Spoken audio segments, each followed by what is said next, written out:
പത്തരമാറ്റ് സീരിയലിൻ്റെ അനി അവന്തിക കല്യാണ നിശ്ചയത്തിലേക്ക് എല്ലാവരെയും ക്ഷണിക്കുകയാണ് കേട്ടോ. അപ്പോൾ ചാനൽ ഇതുവരെ ആരും സബ്സ്ക്രൈബ് ചെയ്തിട്ടില്ല എങ്കിൽ എല്ലാവരും ഒന്ന് സബ്സ്ക്രൈബ് ചെയ്ത് സപ്പോർട്ട് ചെയ്തോളൂ.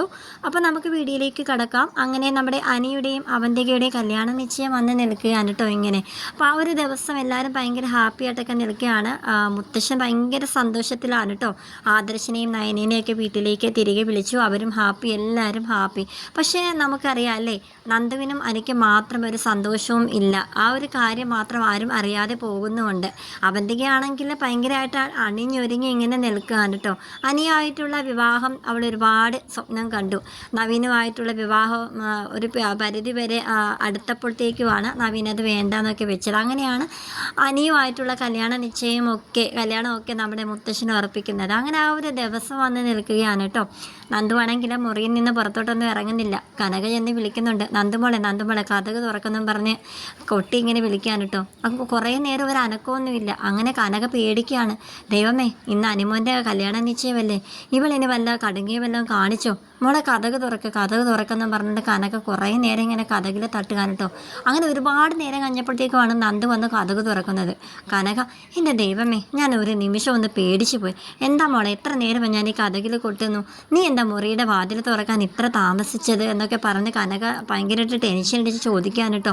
നന്ദു, അത് പിന്നെ ഞാൻ ഉറങ്ങിപ്പോയമ്മേ, ഞാൻ ഇന്നലെ രാത്രി ഒരുപാട് വൈകിയാണ് കിടന്നതെന്നൊക്കെ ഇങ്ങനെ കനകയോട് പറയാണ്. അപ്പോൾ അവൾ പറയുന്നുണ്ട്, എനിക്ക് മനസ്സിലായി, ഇന്ന് അനിയുടെയും അവന്തികയുടെയും കല്യാണമല്ലേ, നീ അതൊക്കെ ആലോചിച്ച് കിടന്നിട്ടായിരിക്കും നിനക്ക് ഉറക്കം വരാതിരുന്നത്.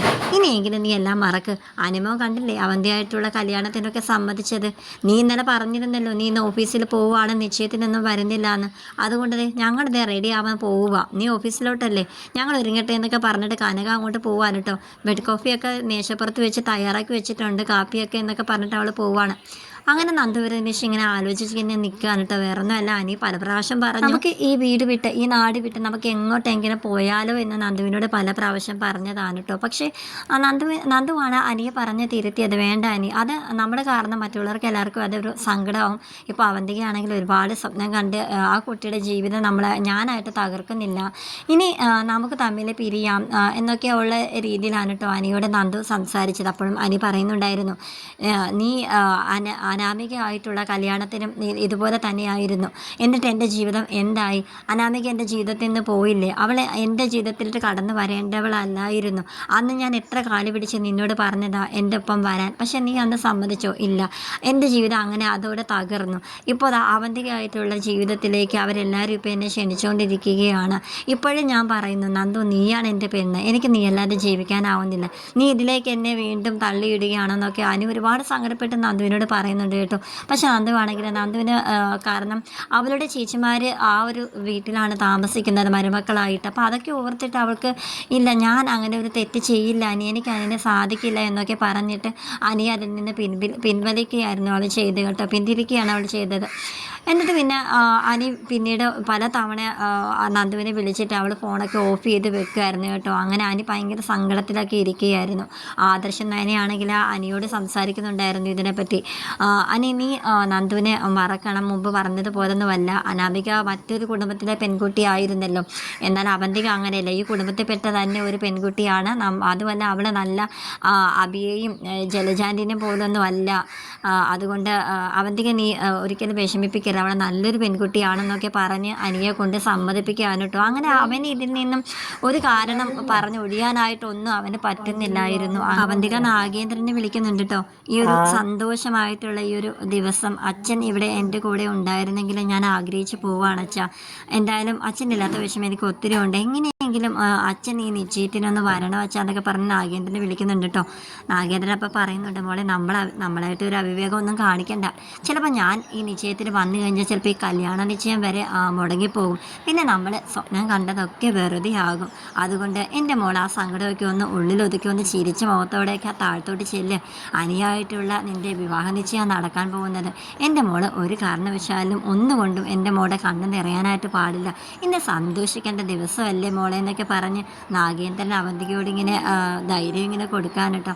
അങ്ങനെ അവന്തിക താഴത്തോട്ട് ഇറങ്ങി ചെല്ലുന്നുണ്ട്. അങ്ങനെ ആ ഒരു മുഹൂർത്തം അടുത്തെത്താറായി നിൽക്കുകയാണ് കേട്ടോ. അങ്ങനെ നമ്മുടെ ജലജയുടെ കയ്യിൽ നമ്മുടെ രണ്ടുപേർക്കുള്ള വിവാഹ മോതിരമൊക്കെ കയ്യിലൊക്കെ ഇരിപ്പുണ്ട് കേട്ടോ. അങ്ങനെ കനകയും നന്ദുവിൻ്റെ അച്ഛനും കൂടി നന്ദുവിൻ്റെ അച്ഛനും അമ്മയും അങ്ങനെ അവിടെയെല്ലാം എത്തിച്ചേർന്നിട്ടുണ്ട്. ആദർശും നയനയും ജാനകിയും എല്ലാവരും ഭയങ്കര ഹാപ്പി ആയിട്ടൊക്കെ നിൽക്കുകയാണ് കേട്ടോ.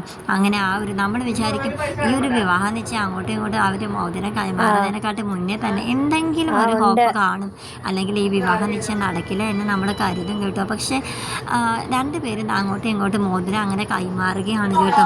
നമ്മുടെ നന്ദുവിനെ കാണിക്കുന്നുണ്ട് ആ ഒരു നിശ്ചയം കഴിഞ്ഞത്. അവൾ ഇപ്പോൾ ക്ലോക്കിൽ ഇങ്ങനെ നോക്കിയിട്ട് സമയം ഏകദേശം ആ ഒരു സമയം കഴിഞ്ഞപ്പോൾ തന്നെ അവളിങ്ങനെ മനസ്സിലാക്കുന്നുണ്ട് ഇപ്പോൾ അനിയുടെ അവന്തികയുടെയും എൻഗേജ്മെൻറ്റ് ഇപ്പോൾ നടന്ന് കാണും, കല്യാണ മോതിരം അങ്ങോട്ടും ഇങ്ങോട്ടും മാറി കാണും എന്ന് പറഞ്ഞിട്ട് അവളുടെ കണ്ണിങ്ങനെ നിറഞ്ഞിട്ട് ഒരു തുള്ളി കണ്ണുനീര് അവിടെ കണ്ണിൽ നിന്നിങ്ങനെ ഒഴുകുന്നുണ്ട് കേട്ടോ. എന്നിട്ട് നന്ദ സ്വയം ഇങ്ങനെ പറയുകയാണ്, ഞാൻ എൻ്റെ അനിയെ ചതിച്ചു, അവൻ എന്നെ ഒരുപാട് സ്നേഹിക്കുന്നു, അവൻ എന്നോട് ഒരുപാട് പറഞ്ഞതാ, പക്ഷെ ഞാനത് കേട്ടില്ല.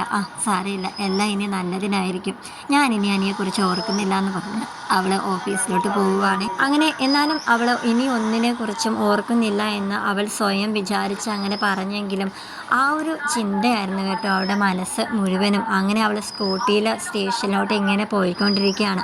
അനിയായിട്ടുള്ള പഴയ കാര്യങ്ങളൊക്കെ പലതും ഇങ്ങനെ ആലോചിച്ച് അവളിങ്ങനെ വണ്ടി ഓടിക്കാൻ കേട്ടോ. ഒരു നിമിഷം അവളുടെ ആ ഒരു വണ്ടി ഓടിക്കുമ്പോഴത്തേക്ക് അവിടെ ഒരു നിയന്ത്രണം തെറ്റി അവളൊരു ലോറിയായിട്ട് ഇങ്ങനെ കൂട്ടിമുട്ടുന്നുണ്ട് കേട്ടോ. പിന്നീട് കാണിക്കുന്നത് ലോറി അവിടെ ഇങ്ങനെ ചിതറിക്കിടക്കുന്നതായിട്ടാണ്. നന്ദു ചോരയിൽ ഇങ്ങനെ കുളിച്ചിങ്ങനെ താഴ്ത്തിങ്ങനെ കിടക്കുന്നു. ഒരുപാട് ആളുകൾ അവർക്ക് ചുറ്റും കൂടിയിട്ട് നന്ദുവിനെ എടുത്ത് ഹോസ്പിറ്റലിലോട്ട് കൊണ്ടുപോവുകയാണ് കേട്ടോ. ഈ ഒരു എൻഗേജ്മെൻറ്റ് നടന്നതിന് ശേഷമാണ് കേട്ടോ ഈ ഒരു കാര്യം കൂടെ ഉണ്ടായത്. അങ്ങനെ എല്ലാം കഴിഞ്ഞിട്ട് അനന്തപുരം തറവാട്ടിലുള്ള എല്ലാവരും അറിയുന്നു ഇങ്ങനെ ഒരു ആക്സിഡൻറ്റ് പറ്റി എന്നുള്ളൊരു കാര്യം അറിയാൻ കേട്ടോ. അങ്ങനെ എല്ലാവരും കനകാകെ കരഞ്ഞ് ബഹളം വെച്ച് കൂവി, നയനയൊക്കെ ഒരുപാട് കരയുന്നുണ്ട്. അങ്ങനെ ആദർശ് അവരെ ആശ്വസിപ്പിച്ച് അവരെ കാറിൽ ഹോസ്പിറ്റലിലോട്ട് പോയിക്കൊണ്ടിരിക്കുകയാണ് കേട്ടോ. അനിയും അവരുടെ കൂടെ ഒപ്പം പോകുന്നുണ്ട്, അവന്തിക പോകുന്നില്ല കേട്ടോ. അങ്ങനെ അനി അവർക്കൊപ്പം, അതായത് ഈ ഒരു നിശ്ചയ സമയത്ത് തന്നെ അവർക്കൊപ്പം പോയത് നമ്മുടെ അവന്തികയ്ക്ക് അത്ര ഇഷ്ടപ്പെട്ടിട്ടില്ല. എന്നാലും അനിയുടെ ഒരു സുഹൃത്തല്ലേ, ആ ഒരു രീതിയിൽ അവൻ കാറിൽ കയറി അവനൊപ്പം പോവാണ് കേട്ടോ. അനി ഒരുപാട് ഇരുന്ന് വിഷമിക്കുകയാണ്, കരയുകയാണ്. എന്തായാലും ഈ ദിവസം തന്നെ അവൾക്ക് ഇങ്ങനെ ഒരു അപകടം പറ്റിയത് ഞാനും അവന്തികയും തമ്മിലുള്ള നിശ്ചയം നടന്നതുകൊണ്ട് തന്നെയാണ്. അവളുടെ മനസ്സ് ഒരുപാട് വിഷമിച്ചിട്ടുണ്ടാവും. ഞാൻ എന്തായാലും അവളോട് ഒത്തിരി പറഞ്ഞതല്ലേ, അവൾ തന്നെയല്ലേ ഇതിന് സമ്മതിക്കാതെ ഇരുന്നതെന്നൊക്കെയുള്ള ഭയങ്കരമായിട്ടൊരു വിഷമത്തിലാണ് കേട്ടോ അവനിപ്പോൾ. അങ്ങനെ അവരെ ഹോസ്പിറ്റലിൽ ചെല്ലുകയാണ് കേട്ടോ. നന്ദുവാണെങ്കിൽ ICUവിലാണ്. അങ്ങനെ ആരെയും അങ്ങോട്ട് കയറാനായിട്ട് അനുവദിക്കുന്നില്ല. ഡോക്ടർമാർ അങ്ങോട്ടും ഇങ്ങോട്ടും സീരിയസ് ആയിട്ടൊക്കെ എന്തൊക്കെയോ സംസാരിക്കുന്നുണ്ട്. നേഴ്സുമാരോട് നിന്ന് ചെന്നിട്ട് ആദർശ് എന്ന് ചോദിക്കുന്നുണ്ട് നന്ദുവിനെ എങ്ങനെയാണെന്നൊക്കെ ചോദിക്കുമ്പോഴത്തേക്കും അതൊക്കെ ഡോക്ടർ പറഞ്ഞോളും എന്ന് പറയുകയാണ്. അങ്ങനെ കനക കിടന്ന് ഭയങ്കരമായിട്ട് കരയുന്നുണ്ട്. നയനയും കരയാണ് കേട്ടോ. നവ്യത്തേക്കും അവിടെ അഭിയായിട്ട് മറ്റൊരു കാറിൽ അവിടെ വന്ന് ഇറങ്ങുന്നുണ്ട് കേട്ടോ. അങ്ങനെ നവ്യയും നയനയും കനക എല്ലാവരും ചേർന്ന് ഇരുന്ന് കരയാണ്.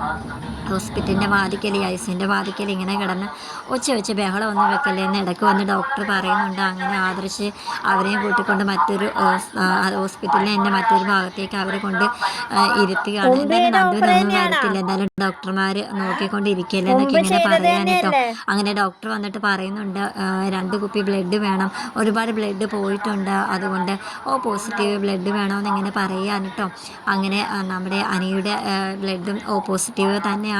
അങ്ങനെ അനി പറയുന്നുണ്ട്, ചാടിക്കയറി പറയുന്നുണ്ട് എൻ്റെ ബ്ലഡും പോസിറ്റീവ് തന്നെയാണ്, ഞാൻ ബ്ലഡ് കൊടുക്കാമെന്ന് ഇങ്ങനെ പറയാൻ കേട്ടോ. അതിന് പിന്നെ കുറച്ച് കാര്യങ്ങൾ ചെയ്യാനുണ്ടെന്ന് പറഞ്ഞിട്ട് അനിയെ കൂട്ടിക്കൊണ്ട് പോകാൻ കേട്ടോ ബ്ലഡ് എടുക്കാനായിട്ട്. അങ്ങനെ എല്ലാവരും നമ്മുടെ നന്ദുവിന് എന്താകുമെന്നുള്ള ഒരു ആകാംക്ഷയിൽ ഒരു കാത്തിരിപ്പ് ഇങ്ങനെ ICUവിൻ്റെ പുറത്ത് ഇങ്ങനെ കാത്തിരിക്കുകയാണ് കേട്ടോ. എന്തായാലും നമുക്ക് നന്ദുവിന് വേണ്ടിയിട്ട് പ്രാർത്ഥിക്കാമെന്നൊക്കെ പറഞ്ഞിട്ട് ആദർശ് ഇങ്ങനെ അവരോട് പറയുകയാണ്, ഒന്ന് വരല്ലേ നമുക്ക് പ്രാർത്ഥിക്കാം, അല്ലാതെ ഇങ്ങനെ കരഞ്ഞുകൊണ്ടിരിക്കല്ലേ എന്നൊക്കെ ഇങ്ങനെ അവരോട് പറയാം. കുറച്ച് നേരം കഴിഞ്ഞപ്പോഴത്തേക്കും മുത്തശ്ശിയും കൂടെ അവിടെ വരുന്നുണ്ട് കേട്ടോ. അനിയെ അവിടെ അവന്തികയും അവർക്കൊപ്പം അവന്തികയും ഉണ്ട് കേട്ടോ. അങ്ങനെ അവന്തിക തിരക്കുന്നുണ്ട്, ആദർശേട്ട അനി എന്തേലും ഇങ്ങനെ തിരക്കുമ്പോഴത്തേക്കും ആദർശ് പറയുന്നുണ്ട്, അത് പിന്നെ നന്ദുവിൻ്റെ ഒരുപാട് ബ്ലഡ് പോയി, അവൾക്ക് ബ്ലഡ് വേണം, അവൻ്റെയും സെയിം ഗ്രൂപ്പ് തന്നെയല്ലേ, അതുകൊണ്ട് ബ്ലഡ് കൊടുക്കാനായിട്ട് അവൻ അകത്തോട്ട് വിട്ട് പോയിരിക്കുകയാണെന്ന് ഇങ്ങനെ പറയാൻ കേട്ടോ. അവന്തികയുടെ മുഖം ഒന്ന് മാറി കേട്ടോ. ഇങ്ങനൊരു അവസ്ഥയിലും അവൾക്ക് സത്യം പറഞ്ഞ ഒരു കുശുമ്പ് തന്നെയാണ് തോന്നിയത്. എന്നാൽ നന്ദുവിന് സീരിയസ് ആയിട്ട് കിടക്കുകയാണ് എന്നുള്ള കാര്യമൊന്നും അവൾ ഓർക്കുന്നില്ല. എന്തായാലും അനി ബ്ലഡ് കൊടുക്കുന്നത് അവൾക്ക് അത്ര ഇഷ്ടമായിട്ടില്ല. അത് അവളുടെ മുഖം കണ്ടപ്പോൾ തന്നെ ആദർശിന് മനസ്സിലായി കേട്ടോ. അങ്ങനെ അവന്തികയാണെങ്കിൽ അനി ബ്ലഡ് കൊടുക്കുന്ന സ്ഥലത്തേക്ക് ചെല്ലുകയാണ്. എന്നിട്ട് അകത്തോട്ട് ചെന്നിട്ട് അനിയോട് പറയുന്നുണ്ട്, അനിയേട്ടൻ ഓക്കെ അല്ലേ? ബ്ലഡ് കൊടുത്തതിന് ശേഷം ഞാനെന്തെങ്കിലും ജ്യൂസ് എന്തെങ്കിലും വാങ്ങിച്ചുകൊണ്ട് വരാമെന്നൊക്കെ ഇങ്ങനെ അവന്തിക അനിയോട് പറയുന്നുണ്ട് കേട്ടോ. അതിൻ്റെ ഒന്നും ആവശ്യമില്ല, എനിക്ക് എന്തായാലും ഇപ്പോൾ ഒരു തുള്ളി വെള്ളം പോലും ഇറങ്ങത്തില്ല. നന്ദു എങ്ങനെയെങ്കിലും ഓക്കെ ആവണമെന്നിങ്ങനെ അനി പറയുകയാണ്. അനി എണീറ്റ് അങ്ങോട്ട് പോയി കഴിയുമ്പോഴത്തേക്കും അവന്തിക ഒരു നിമിഷം അവിടെ ഇരുന്നിട്ട് ഇങ്ങനെ ദേഷ്യത്തോടെ ഇങ്ങനെ ഇരിക്കുകയാണ്. കാരണം നന്ദുവിനെ ബോധം വരാതെ ഒരു തുള്ളി വെള്ളം പോലും കുടിക്കില്ല എന്ന് പറഞ്ഞത് അത് അവൾക്ക് അത്ര ഇഷ്ടപ്പെട്ടില്ല.